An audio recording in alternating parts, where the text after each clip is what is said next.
السلام عليكم ورحمة الله وبركاته. ونحن في هذا الموسم ديال الشتاء والفصل البارد، الناس كتصاب بالإنفلونزا، عطاس واختناق ديال الأنف، وأحيانا الرشح، يعني قطرات تخرج من الأنف والسعال. راكم عارفين ديك الحالة ديال الإنفلونزا، ولا سيما كتشتد في الليل. فواحد الطريقة كنت سمعتها من عند واحد السيد، عاودها لي واحد الطبيب إيطالي، فقط قال لي خذ البرتقالة على حسب الأفراد أو أكثر. خذ برتقالة وضعها في ماء مغلي. ها هو عندنا الماء مغلي كما ترون، هذا هو الماء المغلي، وهذا الموقد الماء راه يغلي هنا كي نشوفوه. ها هو الماء يغلي وضعنا فيه برتقالتين، ونترك هذا البرتقال في القدر واحد المدة ديال 10 دقائق تقريبا، ومن بعد نتناولوه.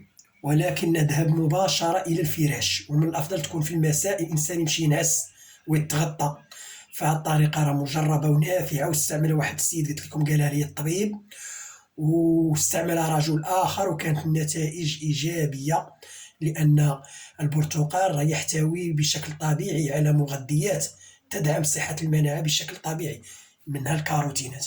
أيضا راكم عارفين فيه فيتامين سي، وفيه فيتامين جيم، فيه المعادن، فيه السكريات، فيه الكثير. ولكن أنا اللي كيهمني هو الطريقة اللي قلت لكم، البرتقال في الماء المغلي 10 دقائق، يتناول الإنسان كبير أو صغير، ولكن يخلد إلى النوم ويتغطى مزيان، راه يعني نتائج إيجابية. وشكرا.